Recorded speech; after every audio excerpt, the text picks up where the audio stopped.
I set an alarm for 7:30 a.m. Mm-hmm. And before the alarm even went off, I woke up. I went back downstairs, and he's still, still asleep. He's like out.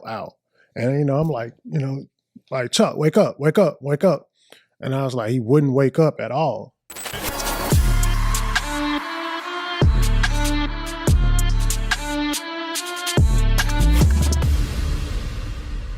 What's up, guys, and welcome to another episode of It's Giving. I am your host, Sarah Fontenot, and if you have not yet, please make sure to click that button below, get subscribed, and hit the little bell so you get a notification every Wednesday and when our content drops.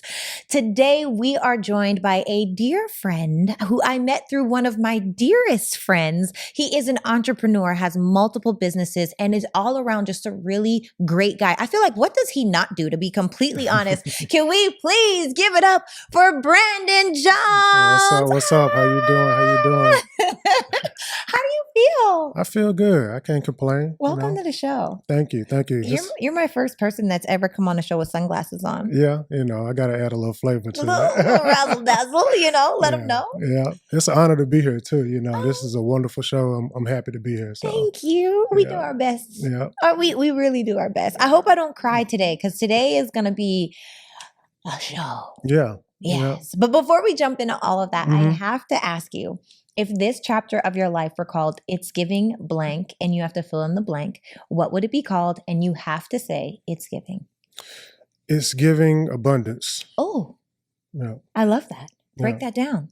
Well, everything is just flowing for me right now. Everything is falling into place. Yes. Everything is coming together. Yeah. And I feel like, after my experience, everything is kind of like start to come over. I kind of got a guardian angel that's looking over me. So, that's all coming together for me. So it's definitely giving abundance and.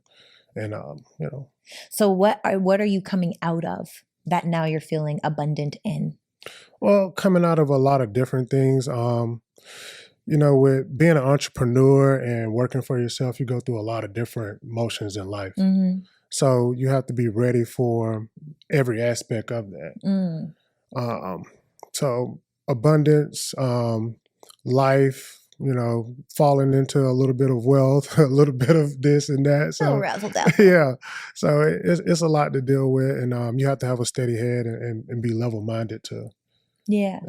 And I know that you've been through a lot. I'm really kind of diving more in depth into your story. Mm-hmm. And thank you, number one, in advance for being willing to share your story. I know you've never even talked about it before. No, never talked about it. And I would, number one, love to know, you had an experience in Mexico with your best friend who you lost on that trip, and the grief that came after that, but being a man and dealing with that mental health. So today we're going to jump into a lot of very real topics. If you are someone that is struggling with grief, and grief could be in a breakup, grief could be losing someone, grief could be anything that you thought the end result would be different than what it is, that essentially is grief.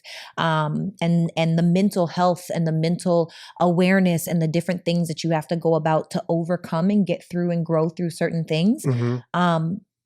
Tell us what happened. Like how Mexico 2 years ago. Yeah, 2 years ago, it's 2021. We went on this huge group trip. It was about 12 of us. And, it was the trip of our lifetime. It was amazing. It was a group trip to Tulum. So we all went to Tulum, and I invited my best friend who didn't really know the rest of the group, that was going, because I was invited, and I was like, well, I can't go on this trip without my boy. It was typically like a girl's trip, really. So I was like, I got to call my boy, he got to come along on this one.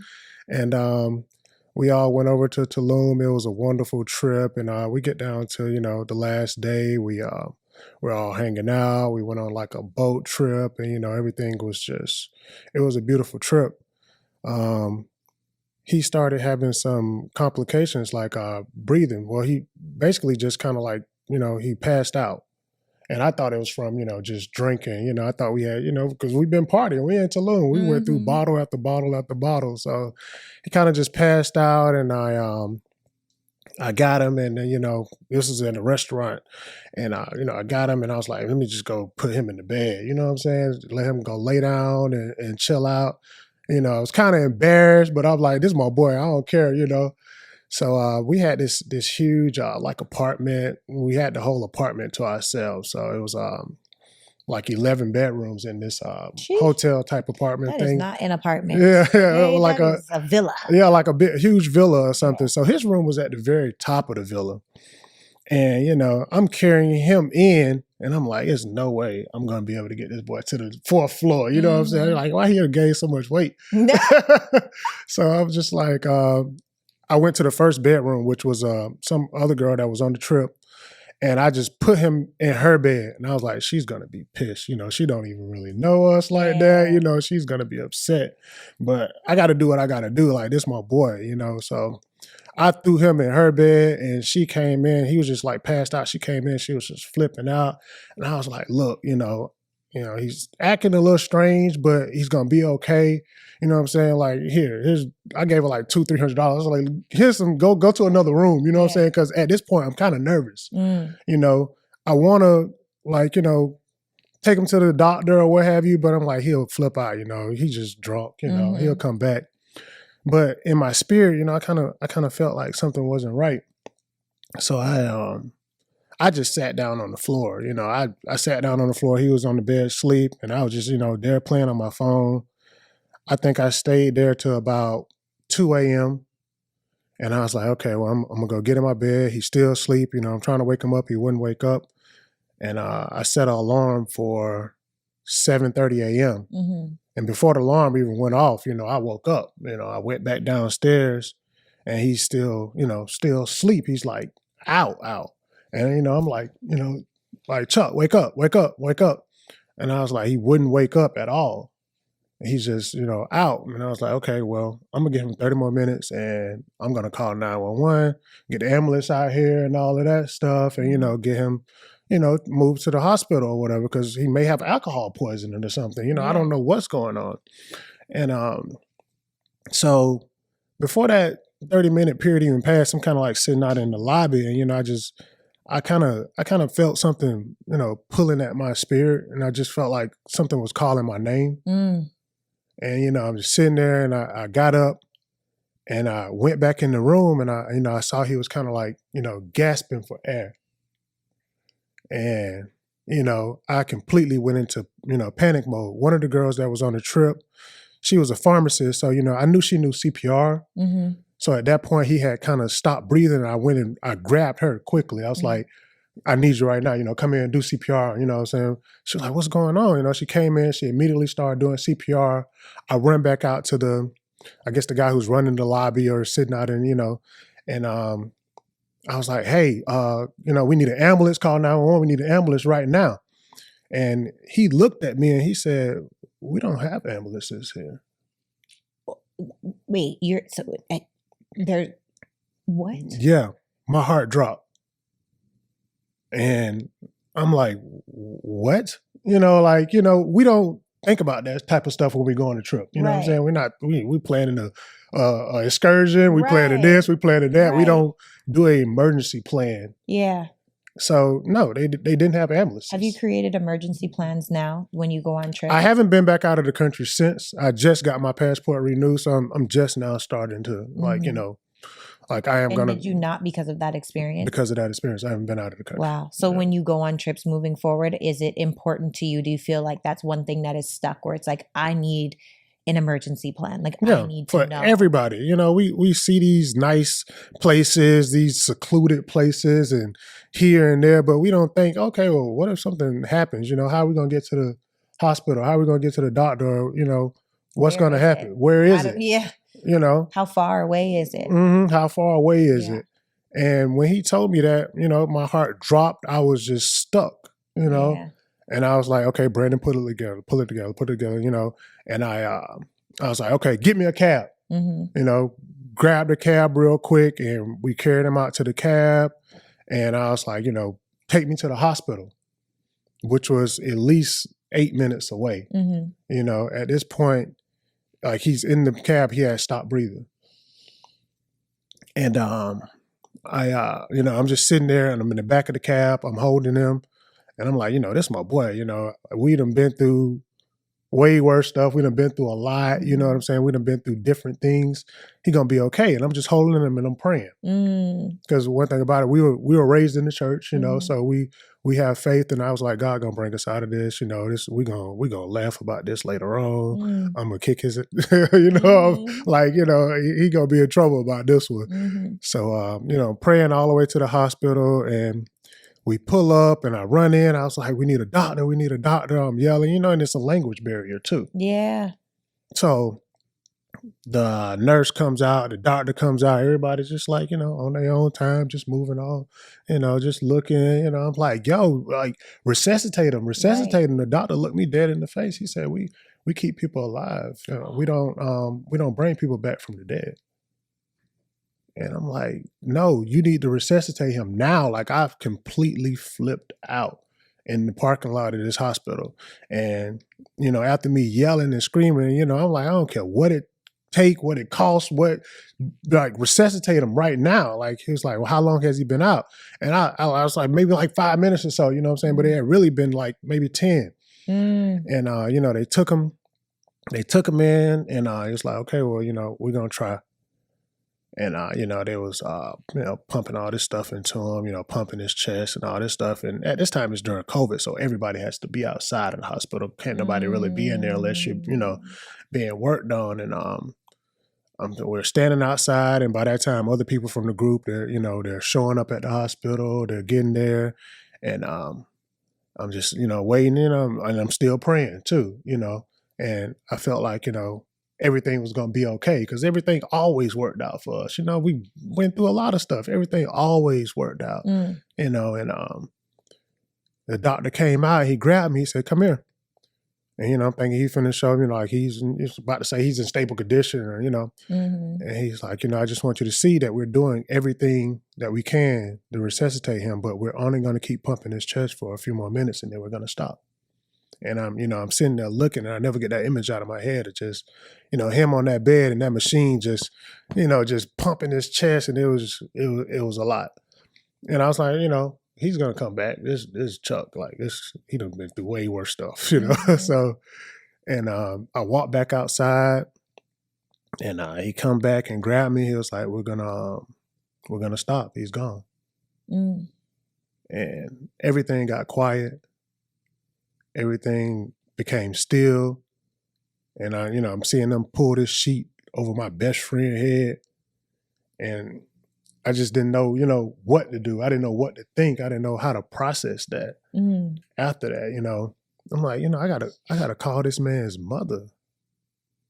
You know what I'm saying? I gotta call his mom and let her know what has happened to him. And I called her, and I'm frantic. I'm on the floor of the hospital. I'm like, we was always on first name, but I was like, Eunice, you know, Eunice, I need you to get over here now. I need you to get over here now. She's like, baby, what's going on? And, you know, Chuck was a jokester. He always played a whole lot. You know, he always played like, you know, so she thought we were playing. And I'm like, I was never one to play with her. You know, I was always serious, but Chuck was a jokester. And she was like, FaceTime me right now. And I FaceTimed her, and I let her talk to the doctor. And, you know, she saw that it wasn't a joke. She saw it was serious. And I was like, Eunice, I need you to get over here. I need you to come over here right now. And she was like, baby, if he gone, I'm not coming. So ain't nothing I can do. You know, she's older. She's been through this. She's lost a child before. And she was like, if he's gone, ain't nothing I can do. And like, I'm on the floor of the hospital. And at that point, like, I just, you know, I kind of wiped my face. I wiped the tears away. And I was like, okay, damn. I gotta, you know, make this work. I gotta figure this out. I gotta, you know, see what, you know, I didn't know what to do. It was so much to process. And I got up and I walked out, and the whole group is standing there looking at me. It was like, I was embarrassed. I was like, you know, they didn't really know him. They kind of knew me. Only one or two of the people like really knew me. And it was like, you know, what happened? I just shook my head. You know, I was like, you know, I don't want nobody hugging me. I don't want nobody touching me. I don't want nothing right now. You know what I'm saying? I'll walk next door. And I'm just standing there pacing back and forth, trying to, figure out what's next and how I was going to move from there. And you were stuck in Mexico for like a month, right? Yeah.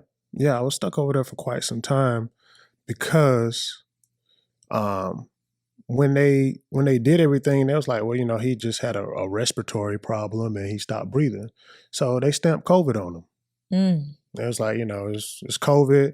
And, once he got to the funeral home and all that stuff, all this stuff came out. They was like, well, we can't send him back. We're going to have to cremate him before we can send him back.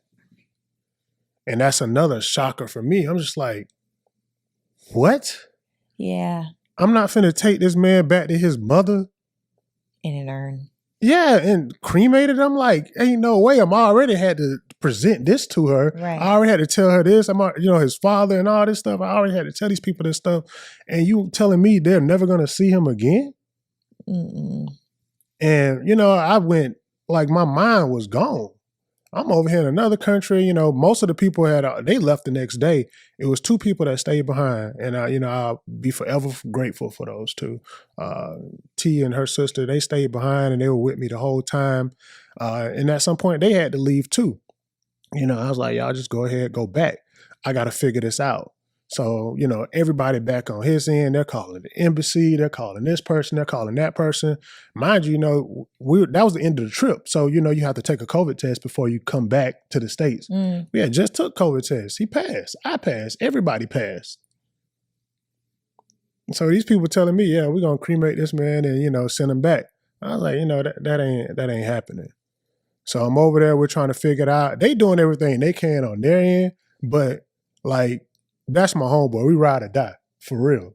In my mind, I'm like, I done went to the funeral home and scoped it out. I'm like, I'll drive him back. I will bust him out of here. Right. And drive him back across the border if I have to. Right. If I go to jail, I go to jail. I don't care. This is my boy. Like, so, I'm looking at this place. I'm like, well, I can come through the roof of this mother. Right. I can get him out of here, and drive him back home. And, whatever happened after that, I just have to deal with the consequences. And went through a whole process. And he comes from a very prominent family. So they was like, we talked to the mayor and all that stuff. We had, different people call over. And after quite some time, they were able to, like, honor the COVID test and be like, okay, well, we'll go ahead and ship him back as is. And, I wasn't leaving until I, got that news. And my people was like, Brandon, you can come on back now. You can come on back now. I'm like, no, I'm not. I'm not leaving him. I'm not. I never leave my boy. Right. And so you went to Mexico at the time of your life. There's a bunch of women there, but really it was like you and your best friend, you and your best friend. Yeah. This night happens. He passes. You get stuck in Mexico. You find out there's no ambulance. You get stuck in Mexico. You're there for a month trying to make sure that everyone is taken care of. All the details are taken care of. But who was taking care of you? I had a lot of people calling me and, touching bases with me, but I really didn't want to hear from nobody. Because I feel like one of the scariest times in my life, I hope I don't cry. I always cry when I talk about my family. So team, let's be ready with the Q-tips. Okay. But the scariest time in my life was my dad. We were on his second battle with cancer. I don't know why I still get emotional because he's here and he's doing so much better and he's healing. But when my dad was battling cancer, it's like all of the odds were stacked against him, right? Literally every odd was stacked against him. He'd already had cancer once, so he shouldn't have been able to even have a surgery. He was really, thank you so much. I love my team. He was really concerned about the quality of his life changing. And by the way, guys, if you wear makeup, Q-tips, make sure that your makeup stays on point. But I was so scared that it was like I was grieving him before. And maybe I'm crying because it's like I can't believe that I had those moments of like fear, like such deep-rooted fear. But he's still here, And so I feel like even before it happened, I was dealing with these waves of grief. And grief is, you know, there's depression, there's anger, there's acceptance, there's, you know, maybe I should just pull up, I have it right here, the five steps that they say inside of grief. My eyelashes are wet, it's over for me. It's okay though. The five stages of grief are anger, denial, depression, bargaining, and what is the other one? Depression and acceptance. And so did you feel like inside of your grief journey that you've dealt with, even over the last 2 years, you dealt with anger, denial, bargaining, acceptance, and depression? Did you deal with those? Yeah, I was depressed for a long time. Yeah. What did that look like for you, and how did you pull yourself out of it? I was stuck. That's what I called it. I was stuck. After I got back, you know, after everything happened and all of that stuff, I got back, and, you know, all the hoopla and all that stuff was done. The funeral was over with, and I'm back in my condo, and I was just there. Most days I couldn't even leave. I would get ready, you know, put on my clothes, you know, do this and do that. And okay, well, let me just straighten this up, or, you know, okay, now I'm finna leave, or okay, let me pick this up, or now, okay, now I forgot I got to fix this. And okay, now I couldn't leave my place. I was stuck. I was stuck in my own house. And I was like, I didn't know what to do, you know. How did you get past that? It took a lot. Good friends, I would say. You know, Snoop helped me out a whole lot. She was there for me a whole lot, and I just kept working. You know what I'm saying? I knew I had a business to run, and that's another thing. You know, I ran my own business, so I'm here for a whole month. I'm not making no money. You know, people are calling me. You know, I'm just like, okay, you know, I'm gonna get back with you. I'm not even answering the phone. You know. Oh. And they're like, well, what's going on? But luckily I created such good business and had such good clients. You know, once I did kind of, you know, break down and tell them what happened, I was like, okay, well, Brandon, let me know when you're okay, you know. And if you need something. Yeah, if you need something, we'll wait on you. Yeah. And that alone just was like, dang, you know, these people really, you know, care about me. They could have went to anybody. You know, most of my clients are super rich. Yeah. So they could have went to anybody and got these services done. Yeah. But they waited on me, and that alone let me know, hey, you know, I'm needed, and, you know, I got a service to fulfill, and that's what he would have wanted. That's what a lot of it was about, me thinking, okay, this is what he would have wanted. He didn't want me to stop here. This where his story had to end. Yeah, not yours. Not mine. It's crazy because I feel like one thing that's not really talked about enough is like a high functioning depression, right? And so to pull up the definition, understanding high functioning depression is essentially, this term refers to anyone who is grappling with mental health issues while accomplishing their day-to-day tasks and upholding their responsibilities. So it's almost like we throw ourselves even more so into work so that we don't have to feel or deal with the acceptance of releasing someone and letting them go. Yeah. And not in the sense because they're always here. It's just, it looks different now, right? Yeah. Like grief with anything. But do you feel like you have did you experience high functioning depression? Do you still experience high functioning depression? Like, are you still getting your stuff done, but then you find yourself battling yourself? Yeah. I get depressed a lot, and I think it's the experiences that I've gone through in life, the people I've met, the places I've gone, the things I've seen. I used to have a guy that worked for me named Dave, and, you know, he was a homeless guy, but he would come, he would sweep the parking lot, he would, you know, do all the odds and ends. He was security, he was buff, you know, he just would do everything, but Dave didn't want to come out of being homeless. And, you know, I would talk to him, you know, nobody ever had a serious conversation with him. I was like, you know, Dave, what's going on? You know, we do all this stuff for you. We get out, you know, we give you clothes, we give you money, you know, we've even tried to get you housing and stuff like this. Like, what happened? And he was like, you know, one day, you know, was having a wonderful day, and I woke up one day, and my wife was laying next to me in the bed dead. And I'd never been able to come from that. So he turned to drugs, he turned to the streets, he turned to, you know, dealing with prostitutes and all this stuff and just being outside. He couldn't come from that. And I think about that and I was like, I could easily be him if I don't pull it together. And you see a lot of people out on the street, homeless and, talking to themselves and doing all these crazy things. And we don't know their story. We don't know what they've been through. They've been through something like that. Like, seeing their best friend pass away or seeing a close family member or their, wife or daughter or child or what have you. And they can't come from that. They're stuck. They stay stuck. So this is your camera right here if you ever want to speak to the audience. But for someone that may be feeling stuck like right now, what would you say to them? I would say, you have to have me personally, I have a good religious background. I pray a whole lot. I took it to God. But even more than that, I mean, you have to have a strong mind. You have to be willing to become unstuck and keep moving forward. It's not easy. I mean, it's different for everybody. I can't sit here and tell anybody, how to do their particular situation because it's different for everyone. I don't know, Yeah. I feel like when I was going through my grief journey, and it's so crazy that now I understand grief so differently. Like, even if a relationship ending could be grieving, I was grieving when the only time I've ever experienced being cheated on, I grieved that, it was like, it's like you're grieving the result that you thought that it was. And now everything is changed, and inside of it, there were literally, and this is this year, 2023.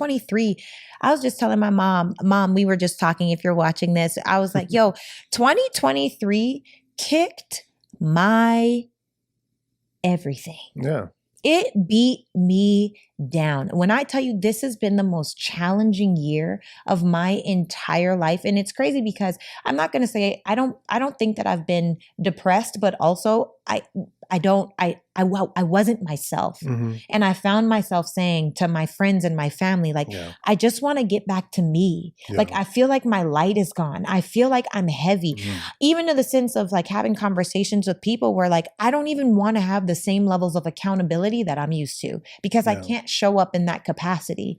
And so I'm grateful that I have people in my life that love me enough to love me through my process.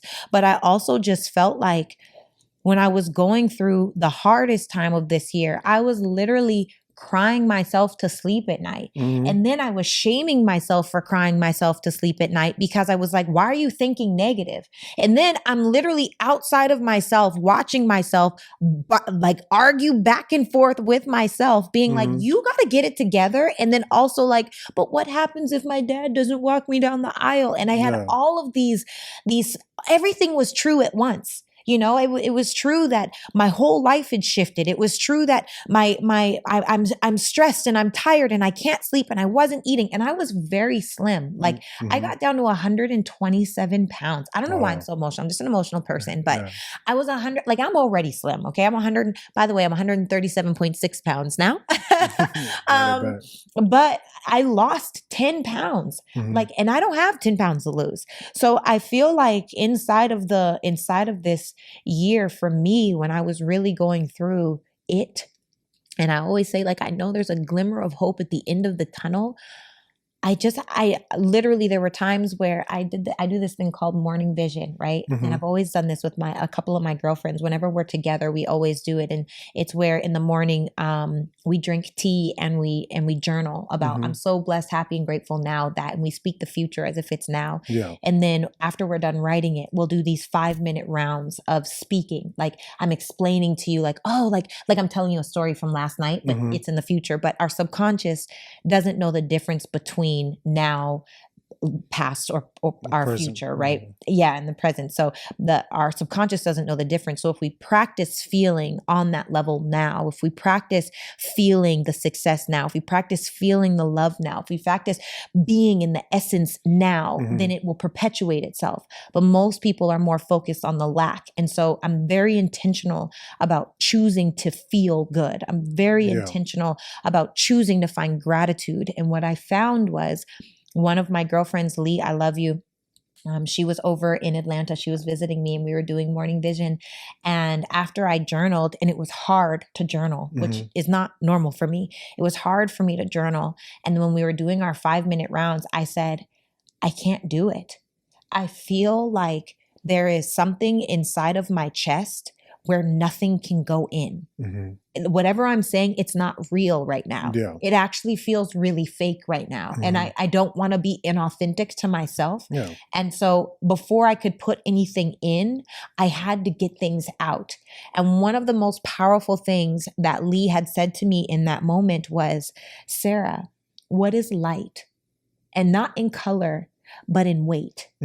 She said, what is light? And I said, well, I have a beautiful roof over my head and, you know, I have a family that loves me. And then that thought would trickle into, oh, but my dad is sick and I just want, and I had to literally intentionally, continuously condition the thoughts of how I was feeling because it was so natural to just go negative. Yeah. So inside of that release, for me, it looked like journaling. It looked like crying. It looked like, don't hold me accountable right now. I don't have capacity. It looked like the level of my friendships were changing. It was just very different for me. Do you feel like your friendships changed inside of that? Oh yeah. Yeah. I went through a lot of different friendship changes and a lot of my friends kind of, you know, changed up on me. You know, I was acting different, you know, but they couldn't relate. And now I'm just like, you know, bless y'all. You know, I'm glad you don't have to feel what I feel. I'm glad you don't have to go through what I went through. I'm glad you don't have to know this experience. You know what I'm saying? I think we make a lot of plans in life. We plan everything out. We think we can just lay it all out, but then God will step in and say, well, you know, it's my plan. It's like that saying, you make plans and God laughs. Yeah. Yeah, this you know, you made the plans, but you know, this is how it's gonna go. Let me see how you gonna deal with that. Yeah. The how doesn't matter. Like just have an idea on what it is that you want. It's so funny, even inside of my morning vision, do you know, we're going to talk about marriage, just so you know. Okay. So my husband, we're not married yet. I don't have a ring on this finger. However, my husband, who's probably stressed out right now over some girl, or maybe I'm dating him. I don't know. Who knows?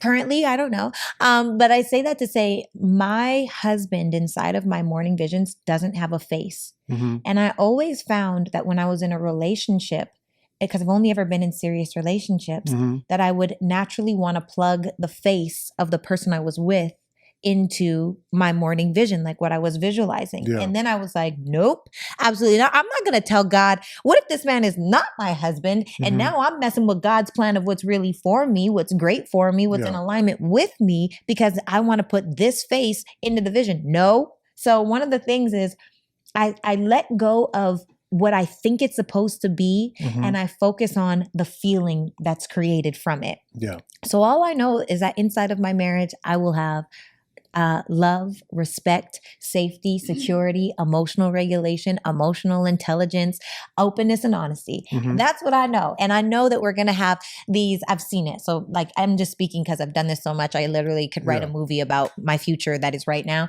I've seen like the sweetheart black fitted dress with the cap sleeves, and my husband comes and we're in the closet and he puts my necklace on me before we go to our first humanitarian event, and we raise $250,000 for our, like, I've literally seen it, and we're so dapper together. And, you know, we're also like, yo, like, that's my ace boon coon. Like, that's my guy. That's my best friend. That's my, like, and for one another, like, that's my teacher. That's my mentor. That's my, all of these really cool things. But more than anything inside of it, it is safe. It is secure. It is loving. It is respectful. It is emotionally intelligent, emotionally regulating, and it is open and honest. Yeah. And inside of that, it doesn't matter who fills that spot, what that face looks like, you know? So I know that you were married. Yeah, I was. Did you know what you wanted marriage to look like before you got married, or were you kind of figuring it out on the way? I learned a valuable lesson when I was married, and you know, after we got a divorce and stuff. You have to go into that knowing that you and that person are going to grow together. Yeah. And I got married young. How young? It's about 26. Oh yeah, that was the Yeah. second time I almost got married at 28. I've been engaged twice. Yeah. So I was married young, and we grew apart. Basically, you know, we just grew apart. We moved. Well, I think Atlanta did it too. You know, when we moved to Atlanta, everything went south. But you know, I wish her the best. Dang, literally, you moved to Atlanta and everything went south. Yeah. What is it about Atlanta that made everything go south? A lot of people think, you Brandon, you went up there, you got to go into them strip clubs and this and that. I was like, no, I was actually home trying to figure out how I want to grow my grass and, you know, working on plans to redo my basement and stuff. I was like, I was the man that I thought she needed. You know, like a manly man. You know me, I work on everything. I could fix everything. We'd never seen a handyman or, you know, anybody come repair anything in our house. I was changing the brakes, the oil, cutting the grass and everything. Jeez. I was the man that I thought she needed. But, you know, she needed something else too. You know, and What was that? she needed more like, you know, words of affirmation and, you know, stuff like that. And, you know, I'm from the hood. I ain't know nothing about no love languages and all that stuff. You know, I'm like, okay, well, I got to figure this out, you know, but I didn't want to change my perspective on how I seen it, you know. I was like, well, you know, this is how it's supposed to go. You have to be able to change and you know, change with the person if you really want to be with somebody. So I had to work on that, which you know, it's kind of my fault too, but that was something I had to work on. You know. Dang, you know, I always, well, I don't know if I've ever said this before, but one of the recollections that I realize is no matter how fine, no matter how rich, no matter how kind or sweet, you will always be settling if someone is not hitting your core needs. Yeah, you got to hit the core needs. And I think that's what happened. She kind of got up here and, you know, she was kind of more so sheltered. She's, you know, a career woman as well, PhD, all of that stuff. She has a very big position now. And I just wasn't meeting her need. I think a lot of guys were in her ear and, you know, you got up here and everybody in her face and stuff like that. And she was like, well, you know, let me see what this looks like, you know, and kind of stepped outside of the relationship a little bit. Dang. Yeah. Do y'all still have a relationship? No. Don't speak at all? At all. If you saw her, would you cross the street or would you have a conversation? I would cross the street. Oh. Enough said. You said it so eloquently at the beginning. He's like, I didn't, you know, it was the love languages. I didn't know. Yeah, I wish, took a lot of responsibility. That's beautiful. Yeah, I wish her well. I wish her the best. And, you know, some things you have to wish peace on people. Yes, and, in order to send them off. And, you know, I wish her the best. Wow. So would you marry again? I would. How has dating been? Here, it's been a roller coaster. It has? Yeah, Tell it has. me why. I think most women here in Atlanta kind of want to have the image of being single and have different guys that they can call on to do this and do that and do this.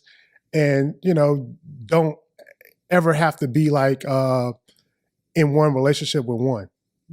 That's how I feel. I don't know if that makes sense, but that's how I feel. Wait, because I feel like women want to be in a relationship. At least I'm hearing. Yeah, they act like they appear that they want to be in a relationship. They seem like they want to be in a relationship, but they want to have multiple guys that they can call. They got this guy to get in this club, this guy over here to do this guy over here to do that, and they want to keep their circle. I've been in, you know, dating and a girl's like, oh yeah, my friend about to show up and, you know, we're going to get a drink with him. And I'm like, is this somebody else you talk to? I'm like, that's the dating in Atlanta. I come from, you know, if we're dating, you know, you're not talking to your ex still, or, you know, I hear that all the time. Oh yeah, you know, this is my ex, but you know, we're good friends and we've been through a whole lot together. I hear that in every single, you know, time I date up here. I'm like, what is this? That's not me. I feel like there's no respect. Yeah. I feel like that's disrespectful. That's very disrespectful. And I actually feel like, and this is the thing for me, I feel like if you even are friends with women that you've slept with, exactly, I got questions. Yeah. I'm not even talking about you were in a relationship with this person and y'all the best of friends. Why aren't you together? Exactly. It doesn't make any sense to me. And you know, I feel like it could happen again. Period. It probably would because the comfortability level is there. Yeah. I feel like for me, like, and maybe I notice I said for me. I'm not saying what other people should do. Yeah. I'm just talking about the way that I do things. There is no way, because men have a way of trying to one up each other, right?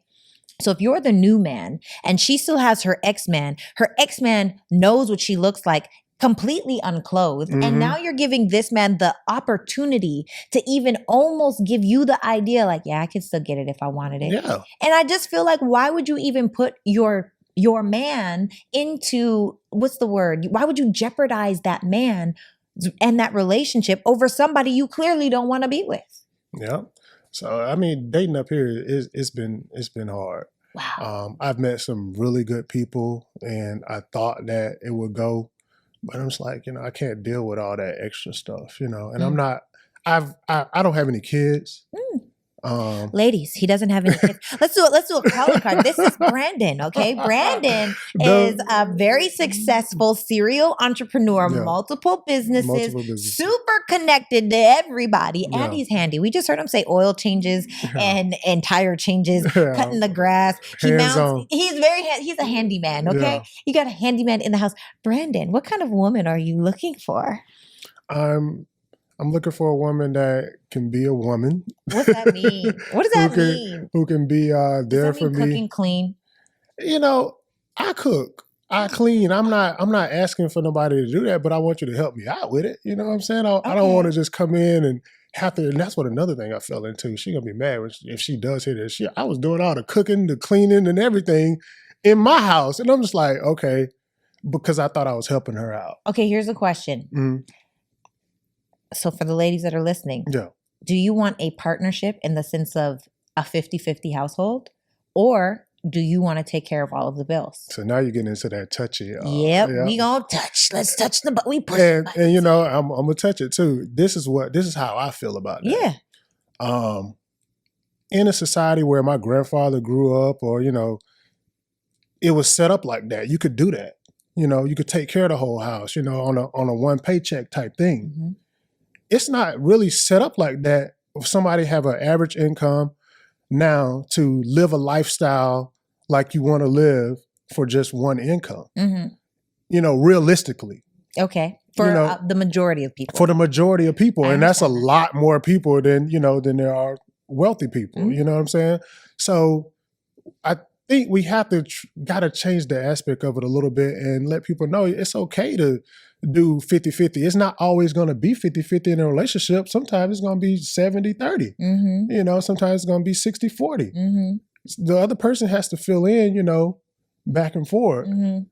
It's okay to be 50-50. It's okay to, take care of everything. If I could, and if I'm in a position to, I would. But let's just say something happens. Okay, I break my leg and you just looking at me like, well, I'm finna go find somebody else who could pay all these bills. That's not what I'm looking for. But do you think that would happen? Anything could happen. From what I've been through. No, I'm not saying break your leg. I'm talking about, would your girl leave you if you didn't have any money? If I went into the relationship, I'm taking care of everything. You ain't got to worry about nothing. She's just a passenger princess. She probably would. She would be used to the lifestyle. She would be used to this and used to that. And when she can't get that no more, what's she going to do? She going to start outsourcing. Not outsourcing. Yeah, she's going to start outsourcing and finding somebody or finding something that can support. It was like some old football player or something, his girl started doing OnlyFans, because he couldn't. She had to do what she had to do because she wanted that lifestyle. Would you be mad at your girl for doing OnlyFans if the lifestyle, if you couldn't work anymore and she's like, all right, I'm going to get an OnlyFans. We going to make this money, honey. Would you say that money? I feel like a discussion got to be had. But how do you know a discussion wasn't had? They said it was like, he just found out about that. Yeah, okay, he just kind of found out about that. Okay, she come to me and I'm like, well, I ain't got no money coming in. Maybe so, Yeah. What does that look like? Yeah. What are you going to be showing on this OnlyFans? And I'll probably agree to it. Yeah. Yeah.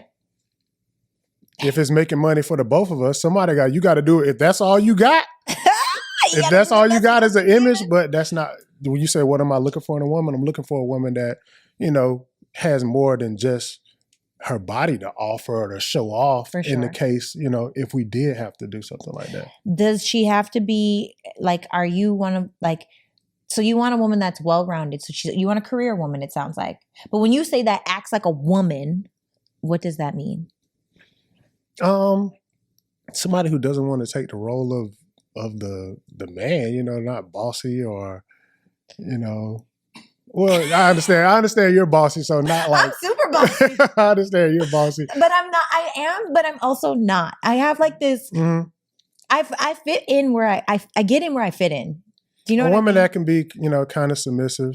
Okay, what does that mean? Ooh, that's another trigger word. Yeah. Submissive? What's that mean, Brandon? How am I supposed to be submissive? Let the man be the man, let the man lead. Like I said, I come from the country, I come from an old school family. So I see my grandfather calling the shots or, doing this and doing that. I just want you to respect that, and okay. And go with the flow. So as a man, this is a calling card, ladies and gentlemen, for Brandon over here. As a man, do you feel like you have a very clear idea of where you're going in your life? Yeah. Okay, that's important because I feel like no woman is going to give up her lead without knowing where you're going. Yeah. And trusting that you're actually a woman got to see that. She got to see that. We have to know. Yeah, they got to know. Yeah. Ain't nobody don't just say, hey, let's just go with the flow then. Yeah, It's not going to work.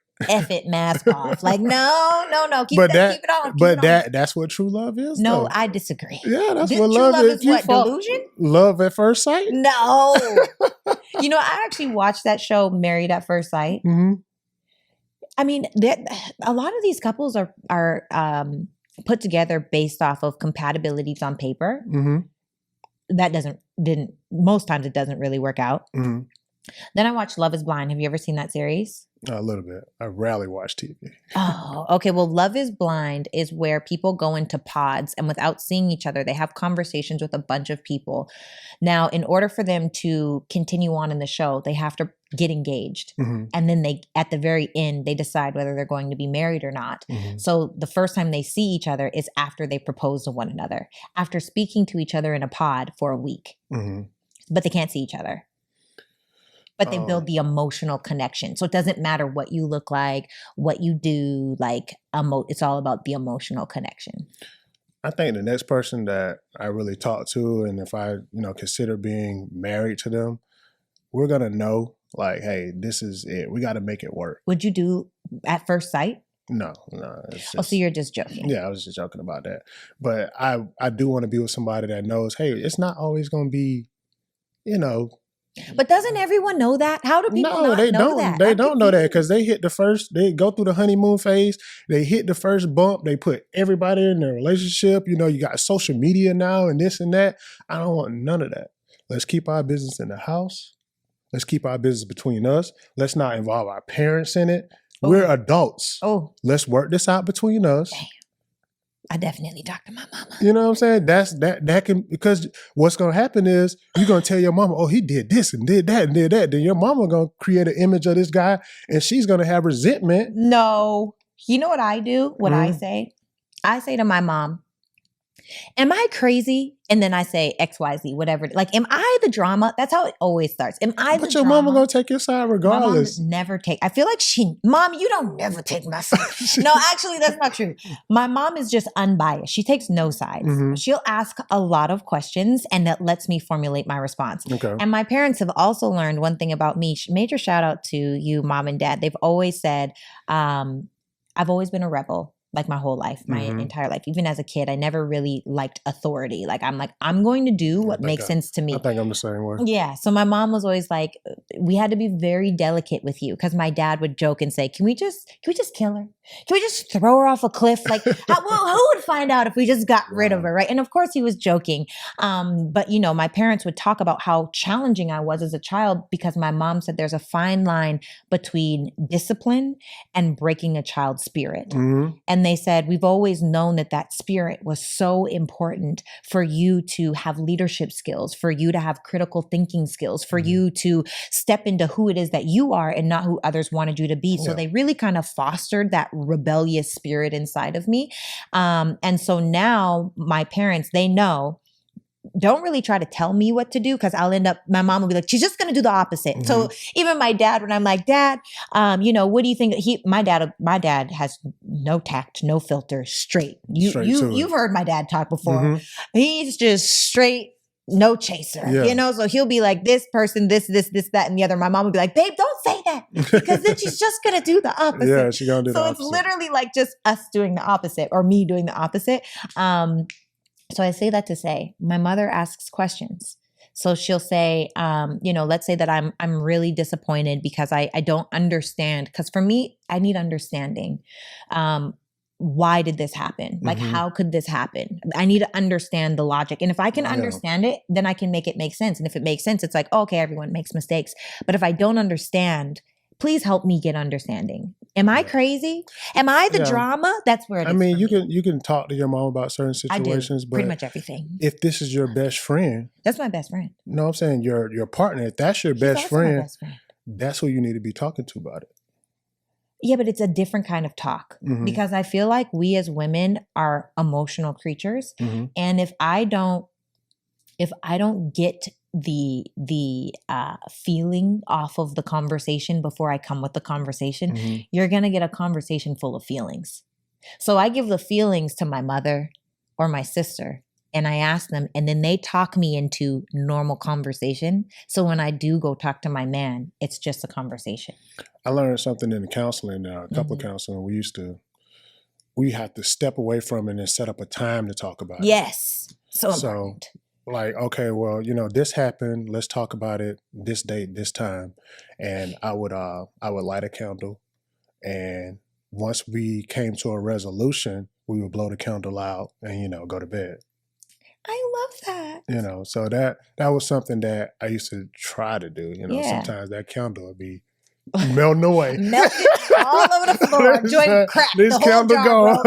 Yes. Because relationships are challenging, but they're beautiful because they make us realize where we are the drama, And I think that sometimes we see successful people and we think that they don't have anything wrong with them. Like, we all have quirks and weirdness and passions, and we feel how we feel, and we're human, and negativity is natural. You have to be positive on purpose. So inside of that, it's like the Gottman theory. He talks about, even no matter how mad we are, we don't go to sleep without our toes. Like, our toes have to touch, no matter what, because then it's creating the flow from one to another doesn't change. Yeah. And that's what I'm saying. Like, I never want my flow, because I'm sure you can tell, I have heavy energy. If I'm really high, everyone feels good in the room. Yeah. But when I'm really in my feelings, everyone feels that too.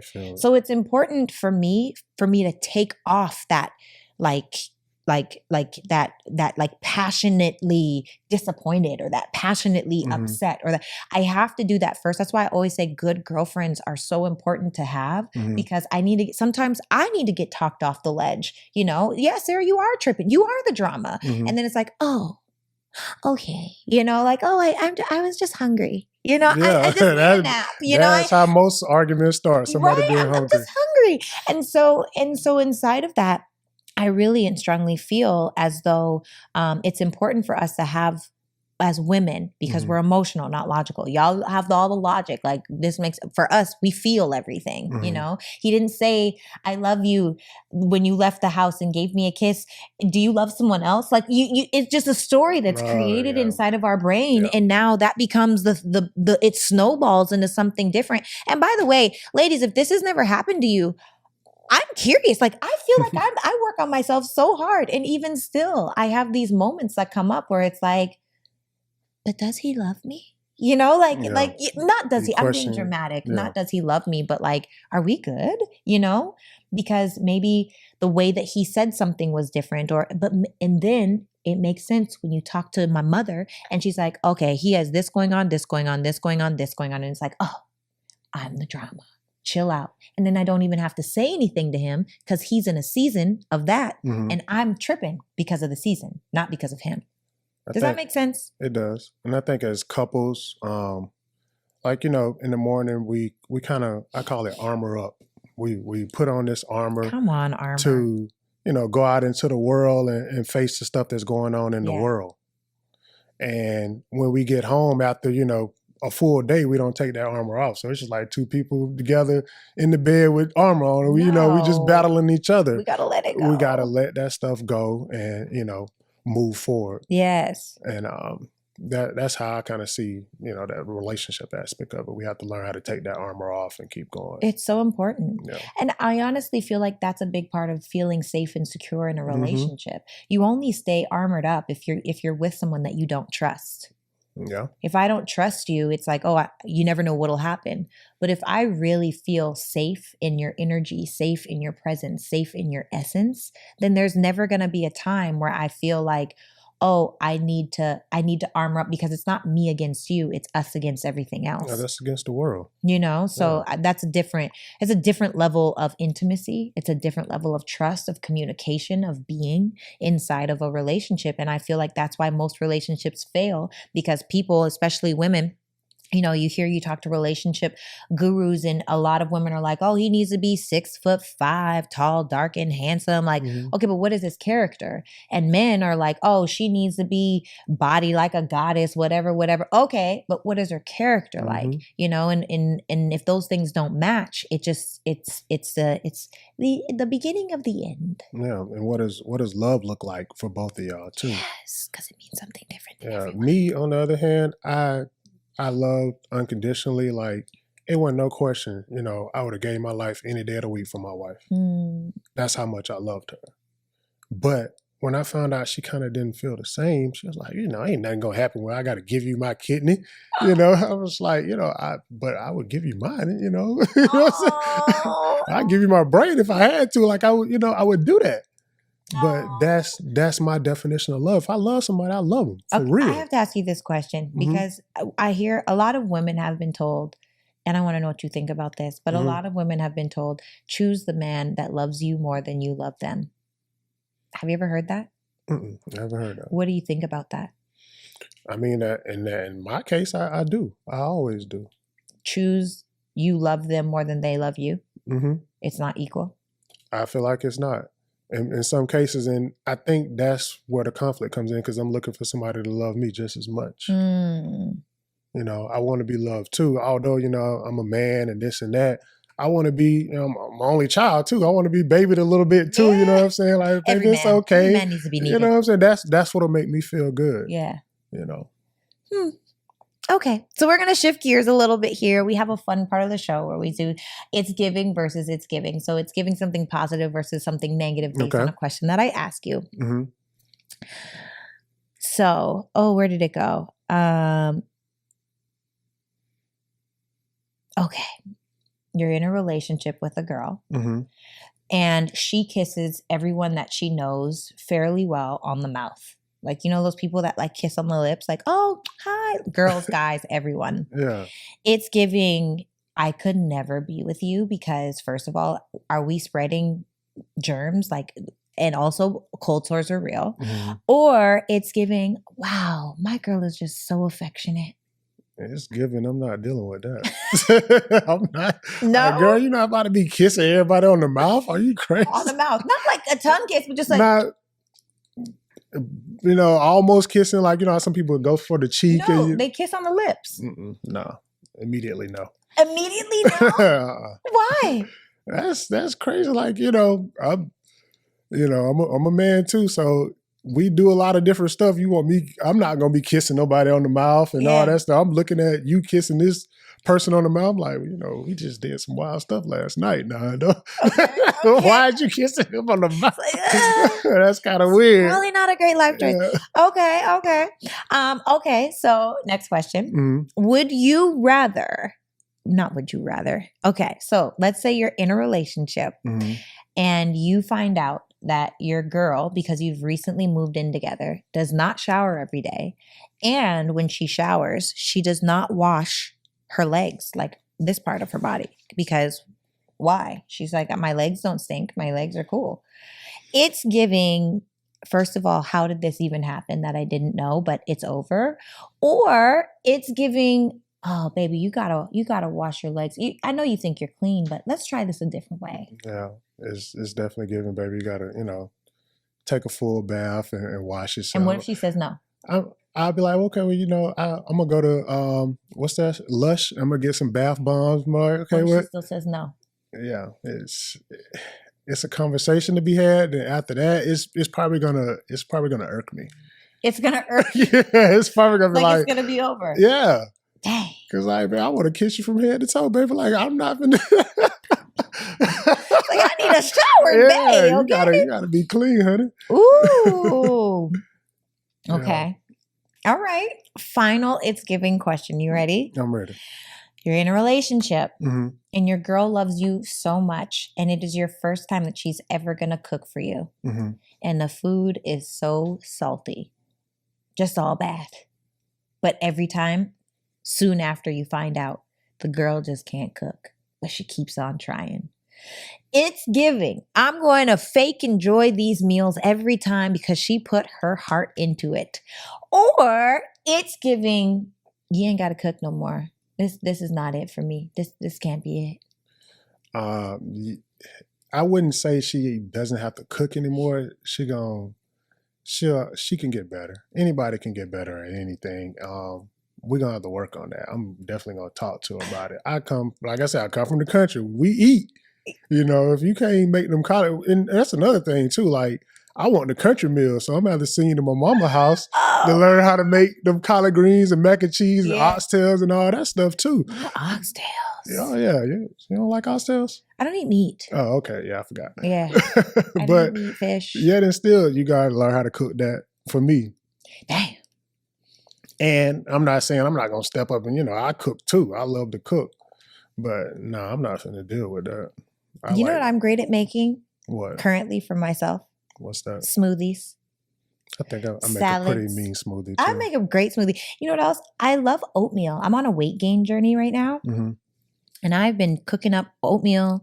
I cook in like this chocolate-based protein.